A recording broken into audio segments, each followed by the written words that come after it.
जैसा मैं एक्सपेक्टेड था निफ्टी ने अभी तक इस हफ्ते में एक वोलेटाइल मूवमेंट दिया है और कल तीन बड़े इवेंट्स भी हैं। तो इस वीडियो में हम देखेंगे कि ऐसे कौन से तीन बड़े इवेंट्स हैं जिनका निफ्टी में डायरेक्टली इंपैक्ट पड़ सकता है और उसके बाद देखेंगे कि निफ्टी के कल के लेवल्स क्या रह सकते हैं। सो वीडियो बिना स्किप करे अंत तक जरूर देखिएगा और अगर आपको डायरेक्टली कल के लेवल्स पे जंप करना है तो आप इस टाइम स्टैम्प पे जाकर देख सकते हैं। Hello friends, welcome to trade to spend. Nifty के डेली एनालिसिस के एक और वीडियो में आपका स्वागत है। होप आपने हमारा कल का वीडियो देखा होगा जिसमें हमने अपने आज के लेवल शेयर किए थे। हमने क्लियरली मेंशन किया था कि निफ्टी अगर एक फ्लैट ओपनिंग देता है तो हमें कैसे ट्रेड करना है। अगर आपने वो वीडियो नहीं देखा है तो उसका लिंक मैंने डिस्क्रिप्शन में डाल दिया है और आपको ऊपर यहाँ पर आई बटन में मिल जाएगा। हमने कहा था कि निफ्टी अगर एक फ्लैट ओपनिंग देता है और वहां पर अगर सस्टेन करता है तब निफ्टी में एक रेंज जो बनाता है उसको ब्रेकआउट या ब्रेकडाउन देगा, तब निफ्टी में एक शार्प मूवमेंट आएगी उस डायरेक्शन। बट निफ्टी अगर एक फ्लैट ओपनिंग देने के बाद वहां पर सस्टेन नहीं कर पाता और वहां से नीचे की तरफ फॉल दिखाता है तो हो सकता है निफ्टी में नीचे की तरफ फॉल आए, वहां पर निफ्टी नीचे की तरफ रेंज बनाना शुरू कर दे और उसके बाद उस रेंज का ब्रेकआउट दे और वापस ऊपर की तरफ आकर हमारे नो ट्रेडिंग जोन के बीच में ट्रेड करना शुरू कर दे। जब निफ्टी ने यहाँ पर एक फॉल दिखाया पहली 15 मिनट के कैंडल में ही और हमारा जो नो ट्रेडिंग जोन का लोअर लेवल था उसको निफ्टी ने ब्रेक डाउन दिया। फिर पहली 15 मिनट कैंडल को भी जब 9:30 बजे की कैंडल में निफ्टी ने ब्रेक डाउन दिया, उसके बाद निफ्टी ने वहां पर एक रेंज बनाना शुरू कर दिया। उसके बाद हमारा जो पहला टारगेट था 19507 उसको ब्रेक डाउन दिया और हमारा जो सेकंड टारगेट था 19461 उसी के पास जाकर निफ्टी ने फिर से एक रेंज बनाना शुरू कर दिया और 19507 और 19468 19461 उसी के बीच में एक रेंज बनाता रहा और करीब करीब 1:30 बजे के आसपास जो 1:30 बजे की कैंडल थी निफ्टी ने उसके बाद उस रेंज का ब्रेकआउट दिया। जब निफ्टी ने यहाँ पर 1:30 बजे की कैंडल में ब्रेकआउट दिया तब पौने 2 बजे के आसपास जब ये कैंडल क्लोज हुई तब मैंने अपने व्हाट्सएप में ब्रॉडकास्ट में शेयर किया था कि मैं 19500 का वीकली कॉल बाय कर रहा हूँ 63 रुपीज पे। और वो 63 रुपीज से जब निफ्टी ने यहाँ पर एक शार्प जंप दिखाया तब 63 रुपीज से सीधे सीधे 164 रुपीज तक गया और हमें करीब करीब 100 पॉइंट का अच्छा प्रॉफिट दिया और हमारा पैसा 2.5 टाइम्स हो गया। आप यहाँ पे चेक कर सकते हैं। जब निफ्टी ने यहाँ पर जो हमारा नो ट्रेडिंग जोन का लोअर लेवल है इसके पास जब निफ्टी ट्रेड कर रहा था तब भी मैंने अपने टेलीग्राम चैनल में शेयर किया था कि हो सकता है निफ्टी अगर इसको ब्रेकआउट देता है तब निफ्टी में एक शार्प अप मूव आ सकता है। और जब निफ्टी ने उसको ब्रेकआउट दिया तब निफ्टी में ऊपर की तरफ करीब करीब 100 पॉइंट की अच्छी मूवमेंट आई और हमें निफ्टी ने अच्छा प्रॉफिट दिया। सेम चीज बैंक निफ्टी में भी हुई। बैंक निफ्टी ने भी जब यहाँ पर एक फ्लैट ओपनिंग दी और हमारा जो पहली 15 मिनट की कैंडल थी उसी में ही बैंक निफ्टी ने हमारे नो ट्रेडिंग जोन के लोअर लेवल को ब्रेक डाउन दिया और उसके बाद जो करीब 9:30 बजे की कैंडल थी उसमें बैंक निफ्टी ने पहली 15 मिनट की कैंडल के लो के नीचे break down the, closing the.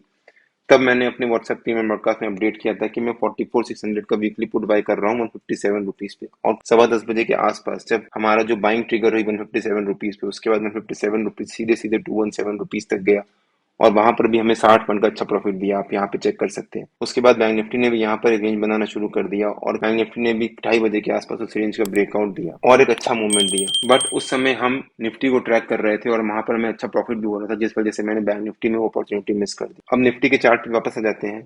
Nifty और बैंक निफ्टी के नो ट्रेडिंग जोन्स में डेली बेसिस पे अपने यूट्यूब चैनल में अपडेट करता हूँ। तो अगर आपने मेरा यूट्यूब चैनल सब्सक्राइब नहीं किया है तो सब्सक्राइब कर लीजिएगा और बेल आइकन जरूर हिट कर लीजिएगा सो दैट जब भी मैं अपना अगला वीडियो पोस्ट करूँ आपको नोटिफिकेशन आ जाए। जैसा मैं एक्सपेक्टेड था निफ्टी ने इस हफ्ते अभी तक एक वॉलेटाइल मूवमेंट दी है। हमने अपने वीकली के वीडियो में कवर भी किया था। हमने कहा था मंडे को अगर निफ्टी ऊपर की तरफ ट्रेड करता है तो निफ्टी ने मंडे को ऊपर की तरफ एक अच्छा जंप दिखाया और एक अच्छी क्लोजिंग दी।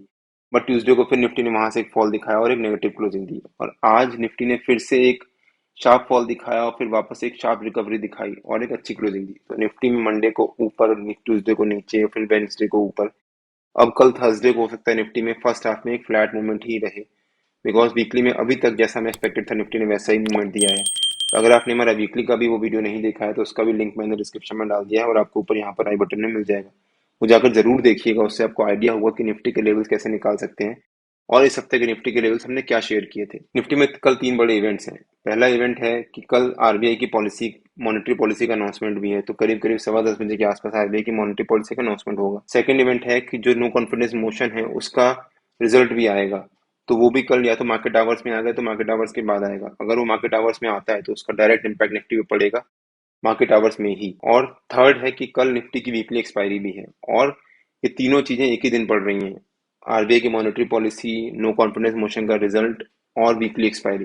तो इसका निफ्टी पर डायरेक्ट इम्पैक्ट पड़ेगा। अब देखते हैं कि निफ्टी के कल के लेवल्स क्या रह सकते हैं। कल निफ्टी तीन तीन तरीके से ट्रेड कर सकता है। या तो निफ्टी एक फ्लैट ओपनिंग देगा, या तो एक गैप अप ओपनिंग देगा, या फिर एक निफ्टी गैप डाउन ओपनिंग देगा। अगर निफ्टी मान लीजिए गैप अप ओपनिंग देता है बिकॉज निफ्टी ने आज एक शार्प अप मूव दिखाया तो हो सकता है निफ्टी कल उसको कंटिन्यू करे। तो अगर निफ्टी मान लीजिए कल एक गैप अप ओपनिंग देता है यहाँ पर, तो हो सकता है निफ्टी जो पहले 15 मिनट की कैंडल है उसी में के अराउंड एक रेंज बनाना शुरू कर दे और करीब करीब 10:15 बजे तक निफ्टी उसी रेंज के बीच में ही ट्रेड करता रहे और सारा प्रीमियम डीके हो जाए, बिकॉज कल वीकली एक्सपायरी भी है। तो हमें ध्यान रखना है, अगर निफ्टी ने मान लीजिए गैप अप ओपनिंग दी और आपने आज रात में कैरी कर रखा है कोई भी ऑप्शन का कॉल, तो आप उसको कल सुबह गैप अप ओपनिंग देने के साथ ही एग्जिट कर जाइएगा, क्योंकि हो सकता है उसके बाद निफ्टी में एक फ्लैट मूवमेंट आए और आपको जो भी प्रॉफिट हो रहा होगा वो सारा डिके हो जाएगा।